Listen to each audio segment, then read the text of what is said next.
नमस्कार दोस्तों, मैं एक बार फिर से आपका स्वागत करता हूं अपने YouTube चैनल कृषि पॉइंट पर। दोस्तों, कृषि अभियंत्रण क्लास 11th की यह दूसरा अध्याय है जो आपको मैं पढ़ाने जा रहा हूं। इससे पहले आपका अध्याय 1 ख़त्म हो चुका है, तो अगर आप चाहें तो आप जाके वो वाला वीडियो देख सकते हैं। और इसी चैनल पर आपको एग्रोनॉमी क्लास 11th की जो आपका स्टार्टिंग हो चुका है वीडियो पढ़ने का, तो आप 2-3 वीडियो उस पर पढ़ चुके हैं। तो दोस्तों, आप उसको जाके वॉच कर सकते हैं और एग्रोनॉमी वहाँ पर चैप्टर वाइज पढ़ाई जा रही है, तो आप उसको भी देख सकते हैं।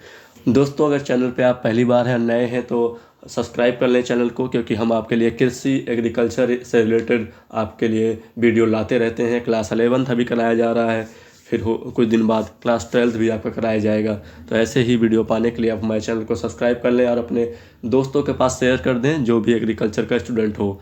तो दोस्तों, आपके कृषि अभियंत्रण में जो दूसरा अध्याय है वह है हल। तो आइए देखते हैं हल क्या होता है।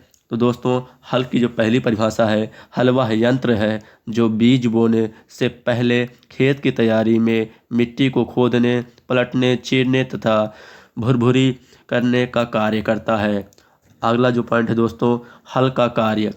तो दोस्तों, देखते हैं हल का कार्य। हल का कार्य में नंबर 1 पॉइंट है दोस्तों, गहरी तथा उथली जुताई करके वो अपनी खेत तैयार करना। अगला जो पॉइंट है, खरपतवारों को नष्ट करके उनकी वृद्धि में रोक लगाना। अगला जो पॉइंट है दोस्तों आपके सामने, वो है भूमि को भुरभुरी कर देना, ताकि भूमि के अंदर वायु और प्रकाश पहुंच सके। अगला जो पॉइंट है दोस्तों आपके सामने, वह है कि भूमि को ऐसी दशा प्रदान करना ताकि उसमें वर्षा द्वारा प्राप्त नमी अधिक समय तक संचित रह सके। अगला जो पॉइंट है दोस्तों, वो है कीड़े मकोड़े को उनके निवास स्थान पर नष्ट कर देना। दोस्तों, अगर कीड़े मकोड़े रहेंगे तो हमारी खेती अच्छे से नहीं होगी, इसलिए जोतना खेत को आवश्यक हो जाता है कि कीड़े मकोड़े नष्ट हो जाएं। दोस्तों, देखते हैं हल के प्रकार। अगला जो हेडिंग है, तो हल मुख्य रूप से 2 प्रकार के होता है। तो नंबर 1 होता है मिट्टी पलटने वाला हल और नंबर 2 होता है मिट्टी न पलटने वाला हल। तो मिट्टी पलटने वाले हल में जो पहला है वह है मोल्ड बोल्ड हल और दूसरा जो है वह है तावेदार हल।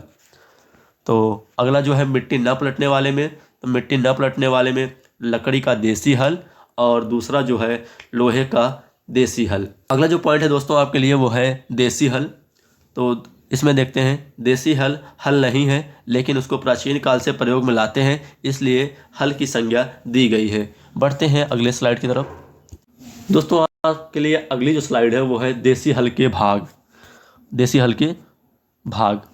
तो नंबर 1 भाग जो होता है देसी हल में, वो होता है हत्था, जिसको हम ऊपर से पकड़े रहते हैं।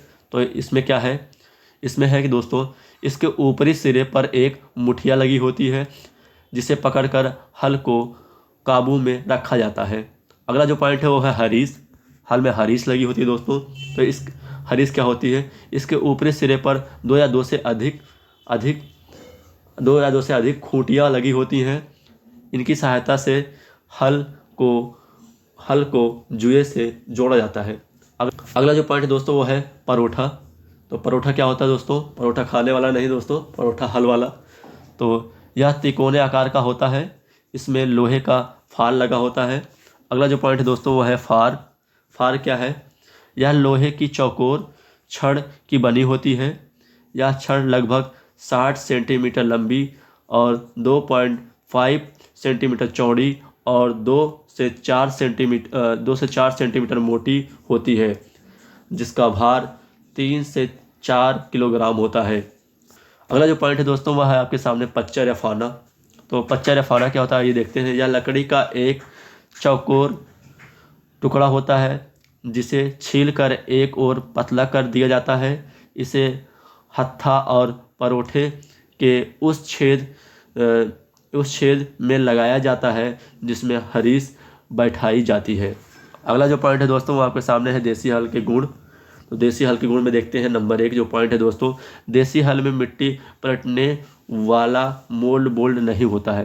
तो देसी हल में मिट्टी पलटने वाला मोल्ड बोल्ड नहीं होता है। अगला जो पॉइंट है दोस्तों, इस हल से एक दिन में 0.33 हेक्टेयर भूमि जोता जा सकता है। अगला जो पॉइंट है दोस्तों, मिट्टी पलट हलों की अपेक्षा देसी हल सस्ते होते हैं। अगला जो पॉइंट है दोस्तों नंबर 4, तो इसमें क्या है, देसी हल का फार जब खुंडा हो जाता है तब गांव के लोहार भट्टी में गर्म करके आसानी से तेज कर देते हैं। दोस्तों हुंडा मतलब जब उसका धार चली जाती है तो हम लोग कई बार उसको अपने गांव के जो लोहार होते हैं उनसे पिटवाने ले जाते हैं, तो उसमें वो ठीक कर देते हैं। अगला जो पॉइंट है दोस्तों 5वां, वो है आपके लिए देसी हल सभी किस्म की भूमियों में जुताई कर सकता है। दोस्तों अगला पॉइंट देखते हैं हम अगली स्लाइड में। दोस्तों छठा पॉइंट जो है आपके लिए वो है देसी हल अन्य हलों की अपेक्षा काफ़ी हल्के होते हैं। अगला जो पॉइंट है दोस्तों वो आपके लिए है देसी हल के दोस्त। तो इसमें नंबर 1 पॉइंट जो है, यह हल भी आकृति का कोण बनाता है। अगला जो पॉइंट है दोस्तों, इस हल द्वारा भूमि जोतने पर मिट्टी नहीं पड़ती है। अगला जो पॉइंट है दोस्तों, देसी हल से जुताई करने पर अधिक श्रम तथा अधिक समय लगता है। अगला जो पॉइंट है दोस्तों वो है कि देसी हल द्वारा खरपतवारों को नियंत्रित नहीं किया जा सकता है। आपके लिए जो अगला पॉइंट है दोस्तों वो है मिट्टी प्लट हल के विभिन्न भाग एवं उनसे संबंधित शब्दावली। तो नंबर 1 जो भाग है वह है फार। फार में देखते हैं क्या है, फार का वह अग्रसिरा जो मिट्टी में सबसे आगे की ओर सबसे पहले प्रवेश करता है या करती है, उसे फार की नोक कहते हैं। अगला जो पॉइंट है दोस्तों वो आपके सामने है हल क्रमांक।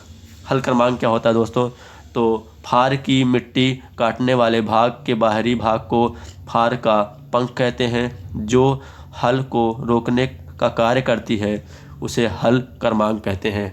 अगला जो पॉइंट है दोस्तों वो आपके सामने है फार की धार। तो फार की नोक से लेकर फार की पंख तक का वह भाग जो मिट्टी काटने का कार्य करता है उसे फार की धार कहते हैं। अगला जो पॉइंट है दोस्तों वो है गालिन। तो गालिन क्या होता है, फार का ऊर्ध्वाधर भाग जो कोण के दीवार के सहारे चलता है उसे गालिन कहते हैं। अगला जो पॉइंट है वो है लैंड साइड। तो लैंड साइड क्या होता है, यह यंत्र दबाव कम करने व सीधा चलने के लिए। बाकी पॉइंट देखते हैं दोस्तों अगले स्लाइड। आइए देखते हैं दोस्तों इसमें आगे क्या है। एक लैंड साइड लगी रहती है तथा इसके पिछले भाग को लैंड साइड की एड़ी कहते हैं। लैंड साइड की एड़ी कहते हैं। अगला जो पॉइंट है दोस्तों वो है क्षैतिज झुकाव। तो क्षैतिज झुकाव में देखते हैं क्या है, कोण की चौड़ाई बढ़ाने हेतु फार की नोक को लैंड साइड की एड़ी की अपेक्षा जमीन के समांतर 3 से 5 mm बाहर को रखा जाता है। इससे क्षैतिज झुकाव कहते हैं। इससे कोण की चौड़ाई कम या ज़्यादा की जा सकती है। अगला जो पॉइंट है दोस्तों आपके लिए वो है खड़ा झुकाव। खड़ा झुकाव में क्या है, हरीश का अगला सिरा क्लेविस से जुड़ा रहता है, जिससे भूमि के लंबवत ऊर्ध्वाधर क्लेविस के द्वारा कोण की गहराई कम या अधिक की जा सकती है।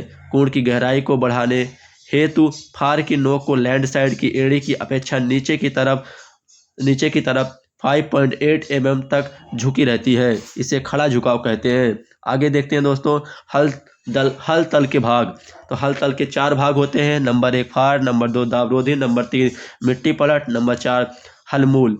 तो दोस्तों आगे देखते हैं, इन्हें आपस में बोल्ट से जोड़ा जाता है।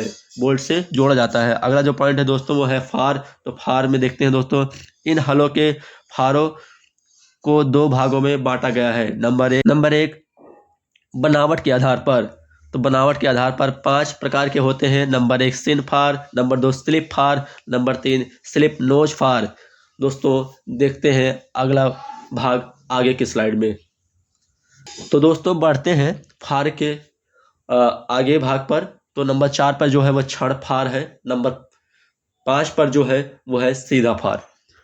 तो सिंध फार देखते हैं क्या है दोस्तों। सिंध फार देखते हैं क्या है। तो दोस्तों सिंध फार क्या है देखते हैं। इसमें पंख की दूसरी ओर सामने वाला भाग ऊपर की तरफ उठा हुआ बनाया जाता है। फार घिसने पर पंख बदलने की आवश्यकता नहीं होती है इस वाले फार में दोस्तों।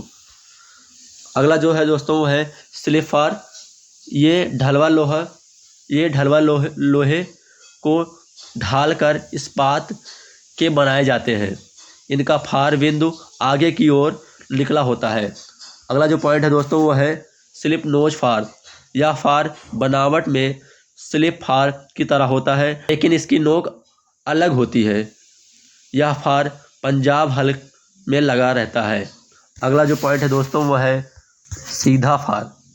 सीधा फार क्या है, इस फार में कोई गैलें नहीं लगी होती है, नहीं होती है। यह फार इस्पात की चादर काटकर बनाई जाती है। अगला जो है दोस्तों वह है छड़ फार। इस फार में ऊपर के भाग में विस्तार होता है और इस विस्तार से दाबरोधी बनती है। इस विस्तार से दाबरोधी बनती है। तो नोक घिस जाने पर उष्मा उपचार के द्वारा इसकी मरम्मत की जा सकती है। यह फार पत्थर तोड़ हल में लगाए जाते हैं। या फार पत्थर तोड़ हल में लगाए जाते हैं। तो दोस्तों देखते हैं दाबरोधी क्या होता है। अभी हमने पढ़ा दाबरोधी, तो आप देखते हैं दाबरोधी क्या होता है। हल तल का वह भाग जो बिना जुती भूमि में रगड़ जाता है उसे दाबरोधी कहते हैं। दाबरोधी 3 प्रकार की होती है या होते हैं। आइए देखते हैं। पहला प्रकार में होता है पतली दाबरोधी। इस दाबरोधी की ऊंचाई 10 से 15 सेंटीमीटर तक होती है। यह बैलों द्वारा चलाए जाने वाले हलों में प्रयोग होता है। दोस्तों आगे का पार्ट देखते हैं अगले स्लाइड में। दोस्तों अगला जो पार्ट है वो है मध्यम दाबरोधी। मध्यम दाबरोधी में देखते हैं यह 10 से 15 सेंटीमीटर ऊंचाई की होती है। यह बैलों द्वारा चलाए जाने वाले मिट्टी पलटने वाले भारी हलों में या ट्रैक्टर से चलाए जाने वाले हलों में प्रयोग किया जाता है। अगला जो पॉइंट है दोस्तों आपके लिए वो है ऊंची दाबरोधी। इस दाबरोधी की हाइट यानी ऊंचाई 20 सेंटीमीटर से अधिक होती है। इसका प्रयोग केवल ट्रैक्टर द्वारा चलाए जाने वाले हलों में किया जाता है। अगला जो पॉइंट है दोस्तों वो है पंख या मोल्ड बोल्ड। इसमें देखते हैं हल तल में फार के ऊपर स्थित भाग मिट्टी पलट या बोल्ड कहलाता है। यह हल का सबसे आवश्यक भाग होता है। दोस्तों आगे देखते हैं मोल्ड बोल्ड के प्रकार। मोल्ड बोल्ड 4 प्रकार के होते हैं। नंबर 1 जो इसका है दोस्तों वो है मूड़ उखाड़। अगला जो है मोल्ड बोल्ड नौतोड़। अगला जो है क्रमांक मोल्ड बोल्ड। अगला जो है सामान्य मोल्ड बोल्ड और काली मिट्टी मोल्ड बोल्ड। दोस्तों आगे की देखते हैं हेडिंग। एक नोट पॉइंट है दोस्तों। इसमें पॉइंट यह है दोस्तों कि मोल्ड बोल्ड बनाने के लिए ढलवा लोहे इस्पात मृदु केंद्र इस्पात का प्रयोग किया जाता है। अगला जो पॉइंट है दोस्तों वो आपके सामने है हल के सहायक भाग। अब तक मिट्टी पलट हलों के जिन भागों का वर्णन किया गया है वह हल के वास्तविक मुख्य भाग होते हैं। इसके अतिरिक्त हल के अन्य जितने भाग होते हैं वह सहायक भाग होते हैं। जैसे कि दोस्तों हत्था, हरीस, क्लेविस, गिल, सिल और कोल्टस। आइए देखते हैं दोस्तों हरीस क्या होता है। हरीस हल तल से नट और बोल्ट द्वारा जोड़ी जाती है। यह लकड़ी तथा इस्पात की बनी होती है। दोस्तों आगे देखते हैं अगली स्लाइड में। आगे देखते हैं दोस्तों victory UP number 1, victory UP number 2 और टर्नेस हलों में मृदु इस्पात की हरीस लगी होती है।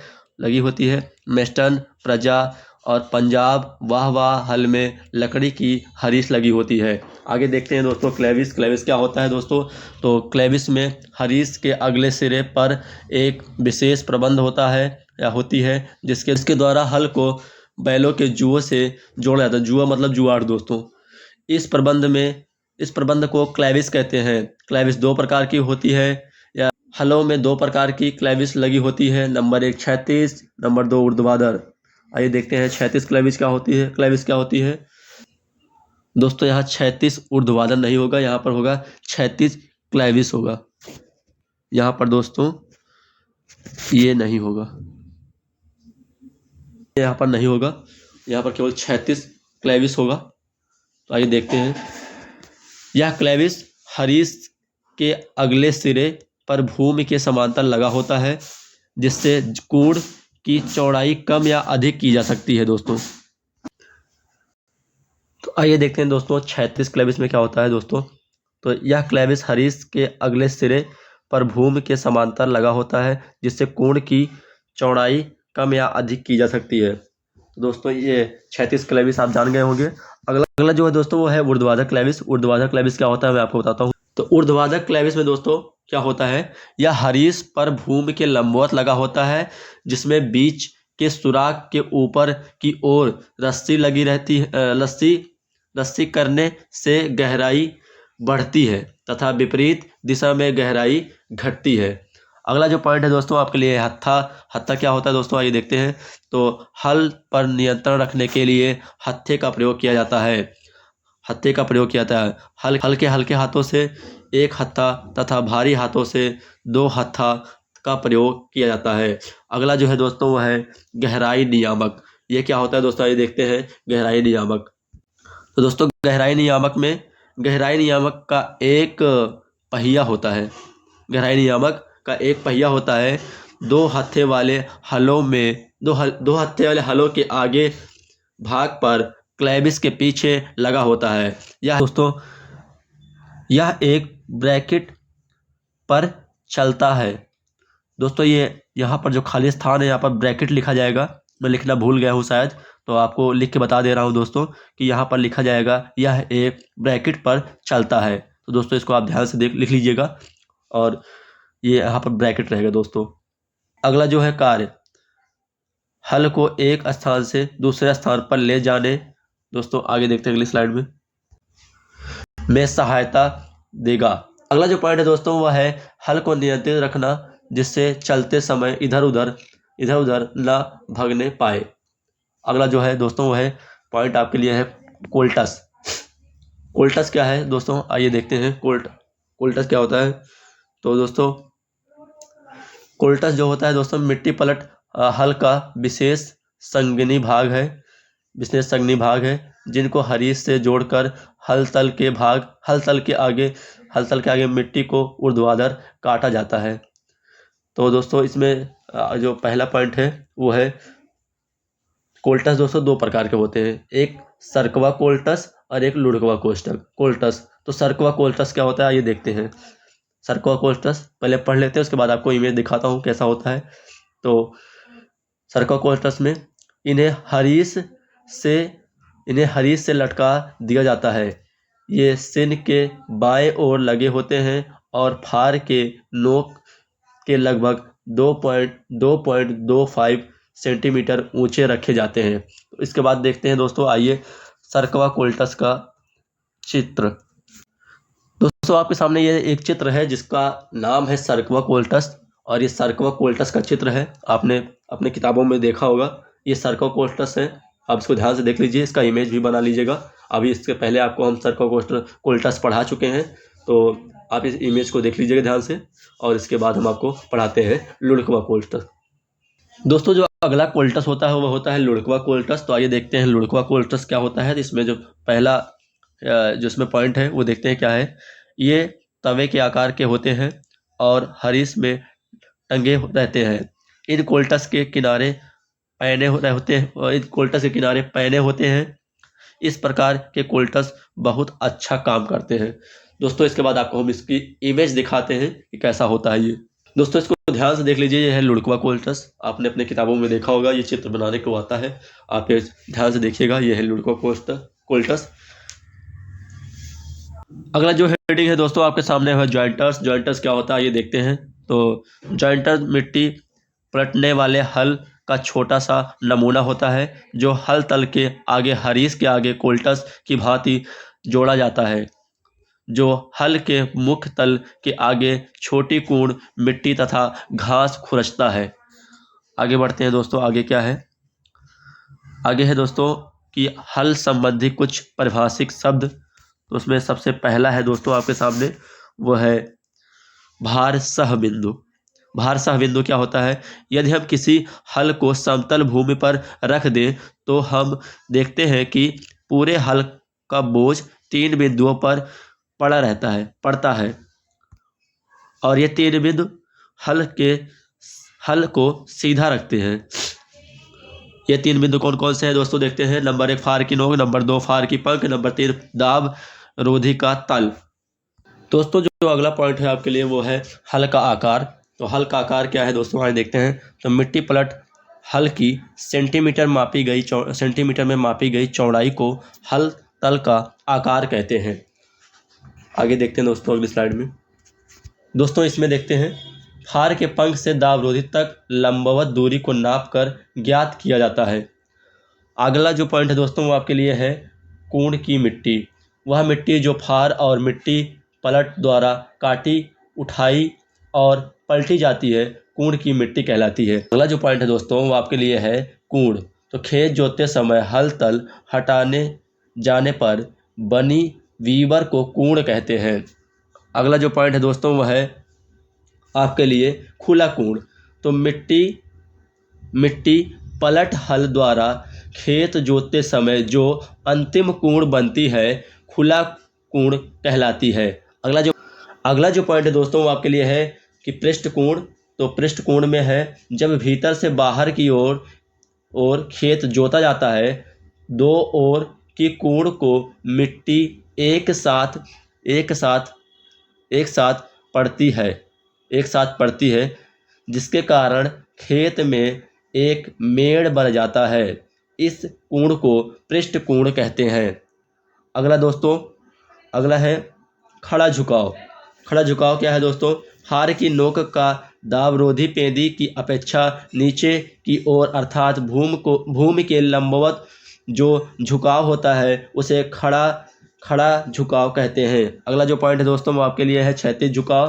क्षैतिज झुकाव क्या होता है? फार की नोक दावरोधी की सीधी में न होकर बाहर की ओर झुकी रहती है, जिसका उद्देश्य हल द्वारा भूमि जोतते समय उचित समय चौड़ाई काटना होता है। अगला जो है वो है बिंग बियरिंग। बिंग बियरिंग क्या होता है दोस्तों? तो फार के पंख का जितना भाग भूमि को छू कर चलता है उसे बिंग बियरिंग कहते हैं। दोस्तों यह वीडियो यहीं पर समाप्त होता है। इस अध्याय का यह वीडियो पार्ट 1 है। इसके बाद इसका पार्ट 2 आएगा और अभी इसमें काफ़ी बचे हैं, तो इसका पार्ट 2 आएगा, उसमें आपको पूरा कंप्लीट कराया जाएगा अध्याय। तो इसके बाद आप इसका पार्ट 2 ज़रूर देखें, क्योंकि पार्ट 2 में इसको पूरा कंप्लीट किया जाएगा। और आपसे फिर से एक बार कहता हूं दोस्तों कि चैनल को सब्सक्राइब कर लें और बेल आइकन को प्रेस कर लें और अपने दोस्तों के पास शेयर कर दें। मिलते हैं अगली वीडियो में। जय हिंद।